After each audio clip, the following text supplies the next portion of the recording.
inappropriately, this is for your Prince Harry, inappropriately lunge for a hug with another woman who has a boyfriend and was completely shocked by this right next to your said wife, who I presume was looking away.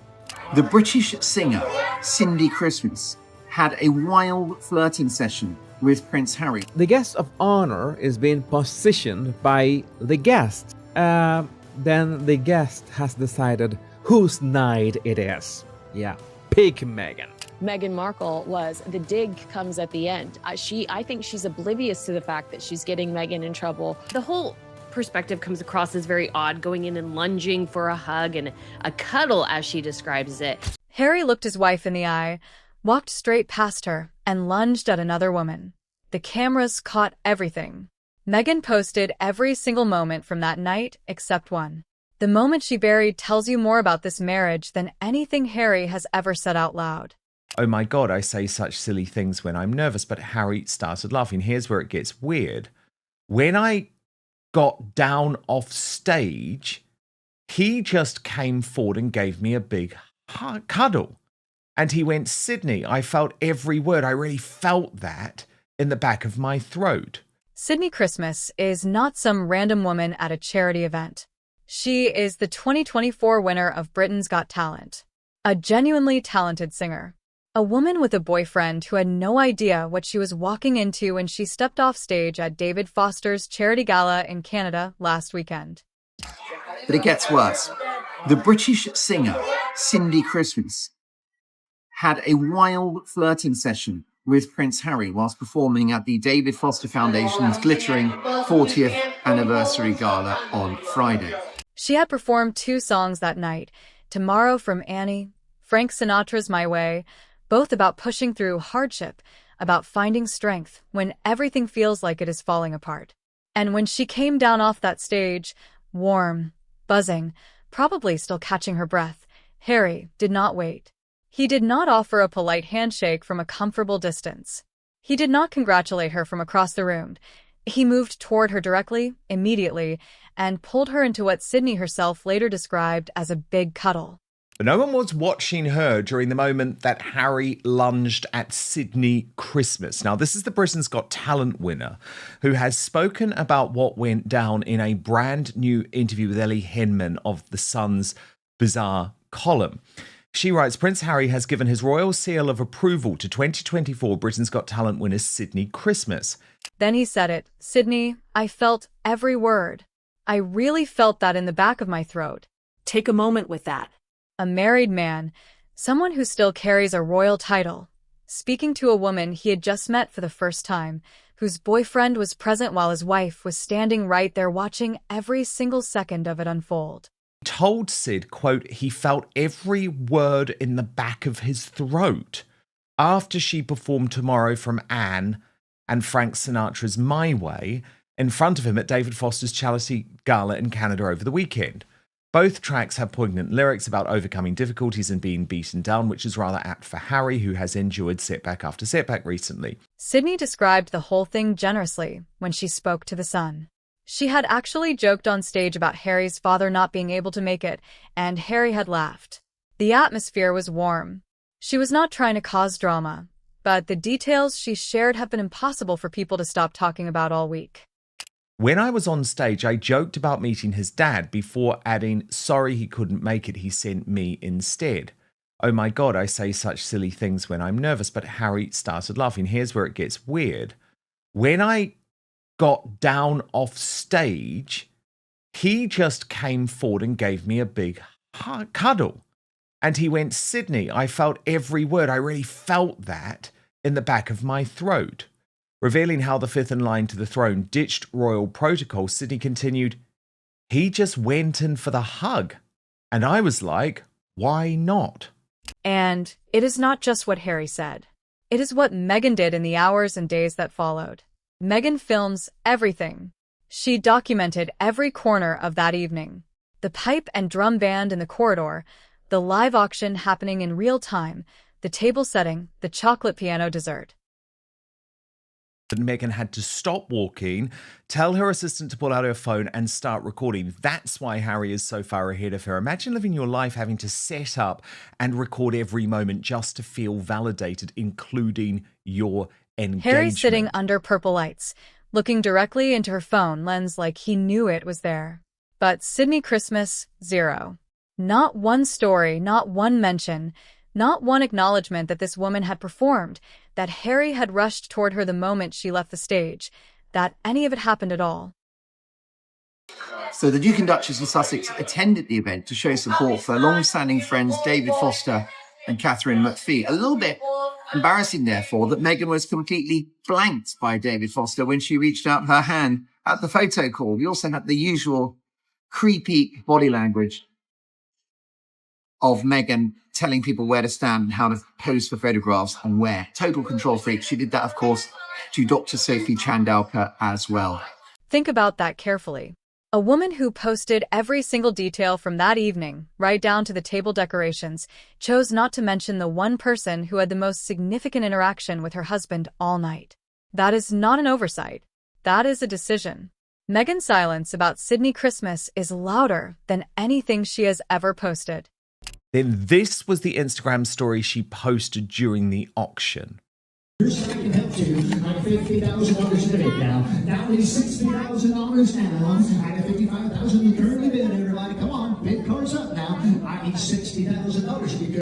I think Harry's awkward smile really said it all. It's like he's looking very unhappy. Look at that. Once you know about Sydney Christmas, you go back and watch the footage from that evening completely differently, and something becomes very difficult to ignore. Harry did not look well, not slightly tired, not a little off. The camera caught everything throughout that night. The face was deeply flushed and bright red in a way that had nothing to do with the August heat. The sweat was clearly visible. The dinner jacket, velvet in summer temperatures, could not be buttoned. His shirt was pulling across the front. His bow tie looked like an afterthought attached in the car on the way there. But the carpet control is only the opening act. There is a black Greta Constantine gown, the timeline is calling a toga, a chocolate piano on a plate, a purple program with a sick child on the cover that somehow becomes content, and a husband who poses for her phone under purple lights like the world's most expensive ring light. This is a man who grew up in Buckingham Palace, who has worn black tie to formal events since he was a teenager, who has turned out impeccably for every public appearance during his years as a working royal. And he walked into one of the most photographed charity events of the summer, looking like this. The full performance laugh that tilts the head and tells the cameras the moment is delightful.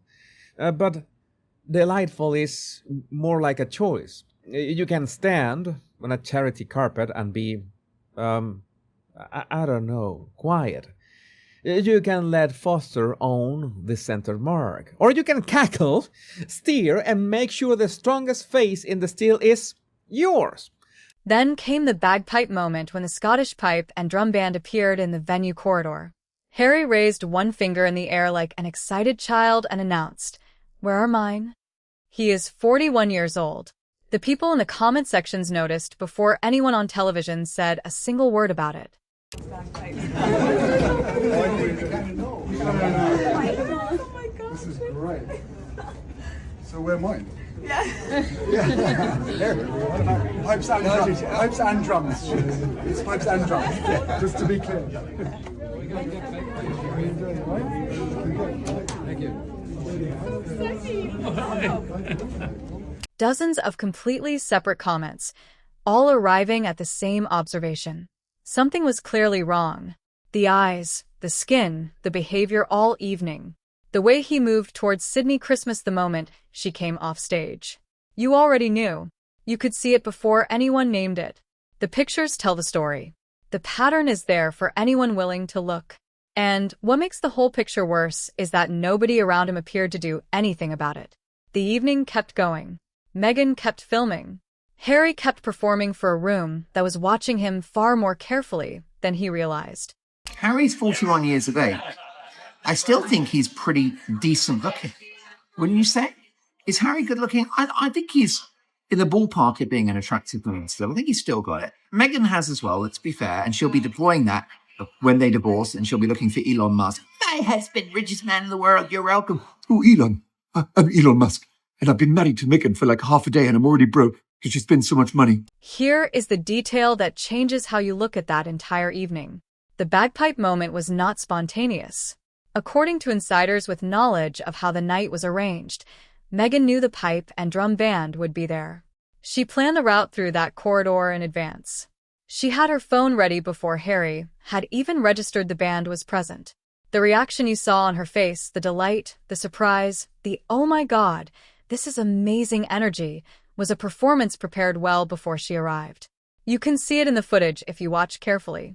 The moment the band came into view, Meghan stopped the entire group, reached for her phone, and began recording. Harry had already kept walking forward, which is precisely why he appears so far ahead of her in that footage. What was with the whole bagpiping thing? I mean, the way that's gone down over here, Brittany, is that if Harry really loves bagpipes that much, well, shouldn't he be at Balmoral anyway, where he could be hearing them every morning?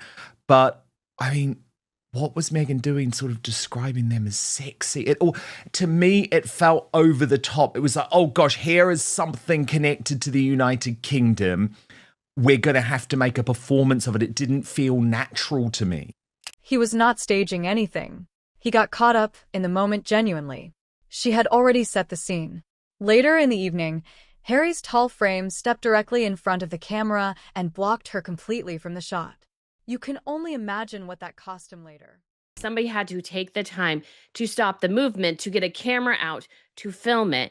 And I don't think Meghan would have walked through there and acknowledged them at all, except for the fact that she desperately wanted something for the gram. And so she had to do this performance, and she's overacting as she always does. This is a reason why she was just a middling success in the entertainment industry. She's profoundly overacting. It comes across as incredibly fake.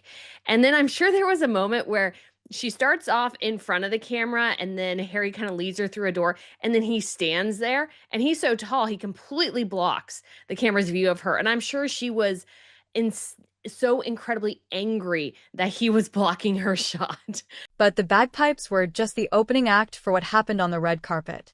David Foster has spent 40 years building his foundation. 40 years of galas, concerts, and relentless fundraising for families whose children need organ transplants. Real families, real children, real stakes. This was his event. His foundation's name on every banner. His face on the program. Harry kind of desperately trying to figure out, I think, what this post-royal life means, because they're desperately trying to be royal. Meghan even went out of her way to wear a Canadian designer for her gown. And they're very much trying to, again, he's trying to do that buddy-buddy thing with the bagpipers. They're just very much trying to emulate this life that they left. And everything looks increasingly strained because they look ridiculous. They're acting ridiculous. They left. They chose to leave. And there are perfectly legitimate ways for them to have somewhat of a public profile, but not constantly looking like they're trying to recreate what they lost. And Meghan reached her hand out and directed him where to stand for the photograph. The host at his own event being repositioned by a guest, you could watch it happen in real time. Foster moved where he was placed. Catherine MCY ended up where the frame required. The photograph was composed exactly as Meghan needed it to be. She stood in the center. Foster was to the side of his own foundation. Step and repeat. As Princess Carparkle put it, Meghan Markle directing David Foster and Catherine McPhee at his own gala, then cackling away. She loves the attention from the camera and red carpet. She does that whole over-emoting, that crazy husband of mine laugh. It's too much and phony AF. Han said how cute Meghan was spotted doing her favourite thing, directing people where to stand on the red carpet at David Foster's Foundation's event. And Meghan's mole went further, posting, "When a picture tells the real story, the Fosters cannot stand Meghan and Harry."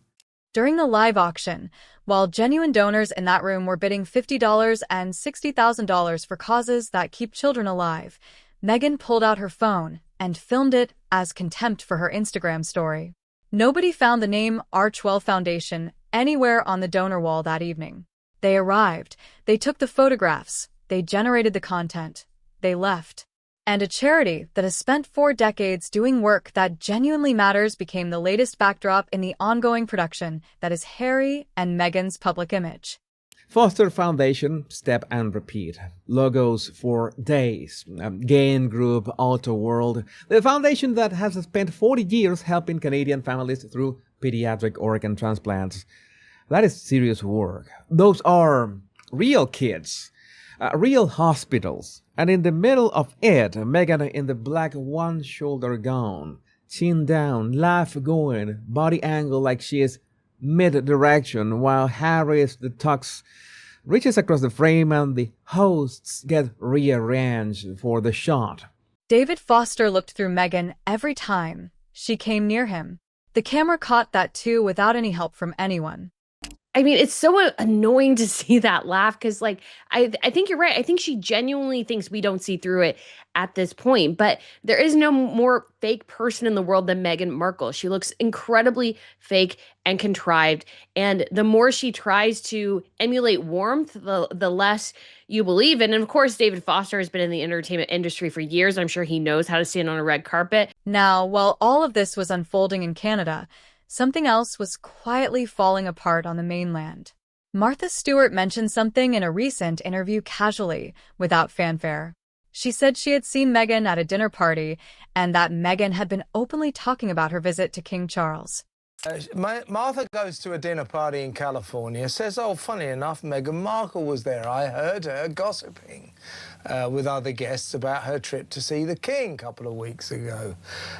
Since then, the thrower of the dinner party has mysteriously, apparently rung People magazine to say, oh, you got this all wrong. You know, Martha Stewart's got the wrong end of the stick. Meghan wasn't talking about all of this, da-da-da-da.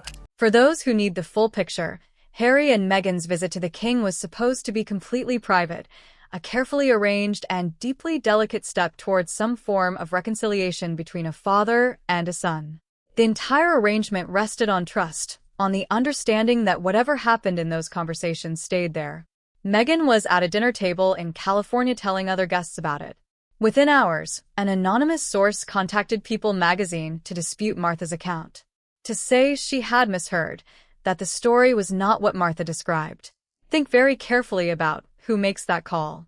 Martha Stewart has no reason to lie about what Meghan Markle was talking about at a dinner party. You know, I'm under the impression that when Martha Stewart shared that information, that wasn't the dig. I don't think Martha knew that Harry and Meghan were under strict protocol to keep all details secret, because this is an exercise in trust between the king and Prince Harry.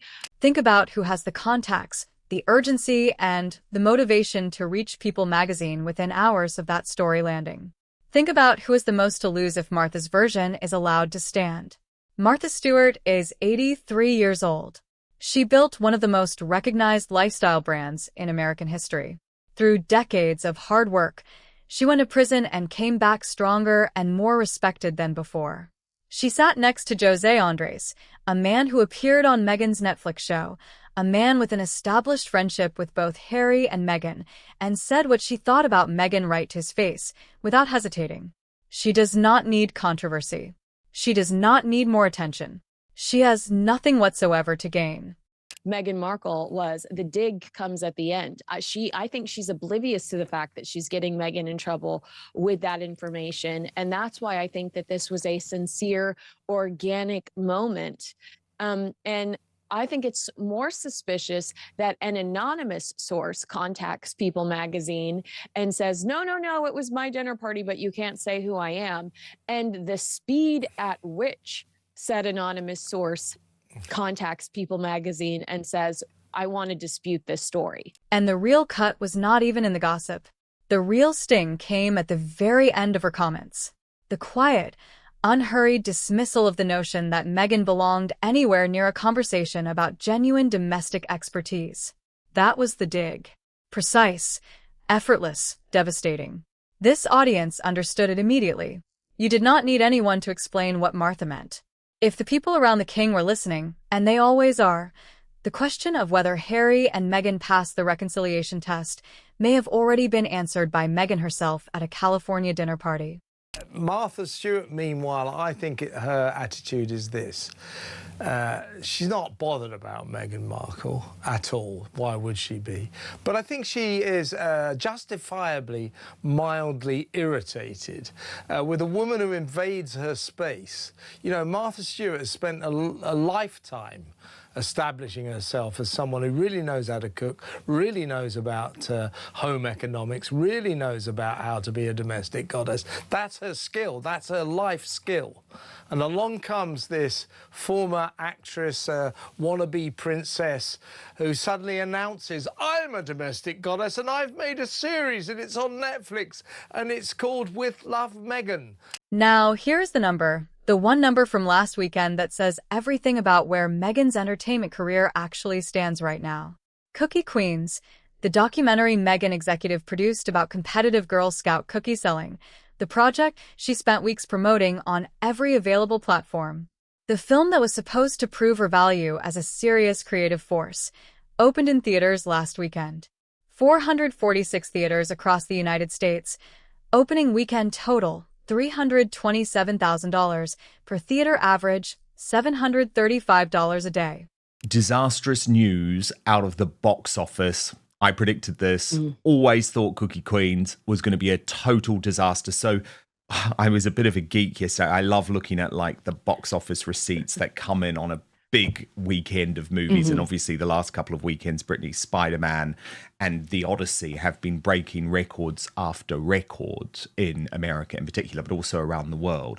Now, of course, Cookie Queens is on a different level to that. Like, I'm not for 1 second saying it should be getting Odyssey or Spider-Man numbers, but Brittany is getting appalling numbers even for a documentary like this. On that exact same weekend, a 70-minute compilation of cat videos.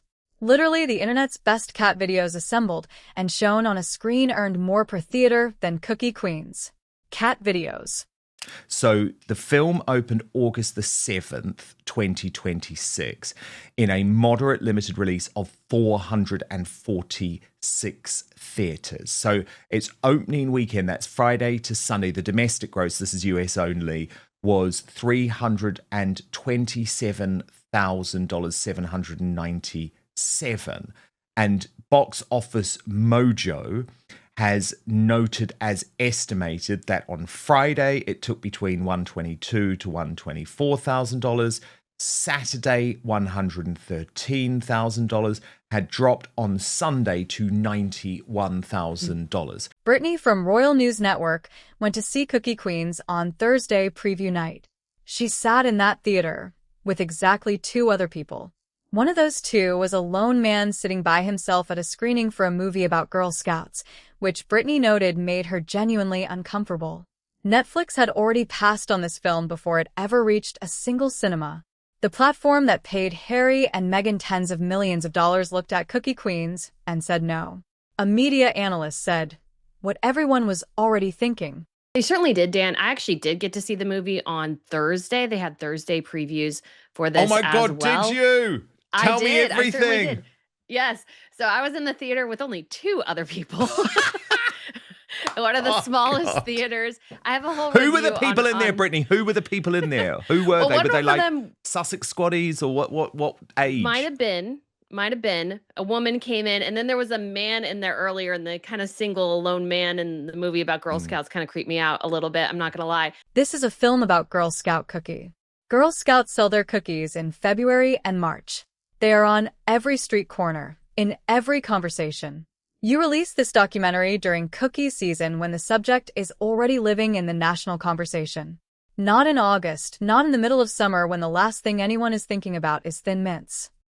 It was a pretty, I would argue, it was cute, but sort of dull. It wasn't a strong, compelling story.